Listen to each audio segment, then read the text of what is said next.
Token number లాగా ఇవ్వండి. లేదండి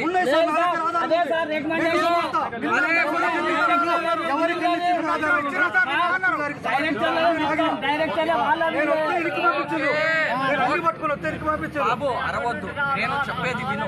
ఇప్పుడు నేనేమంటున్నాను అంటే మీరున్న ప్రతి ఒక్కళ్ళది సమానంగా ఇస్తాం, ప్రతి ఒక్కళ్ళది పేరు రాసుకుంటాం, ప్రతి ఒక్కళ్ళకి టోకెన్ నెంబర్ వారిగా అందరికీ వస్తుంది. ప్రశాంతంగా నిల్చుంటే అందరికీ ఉంది.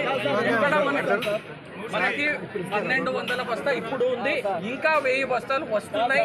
ఇప్పుడు మన ఎంటైర్ జిల్లాలో 600 మెట్రిక్ టన్ మనకు బఫర్ స్టాక్ ఉంది.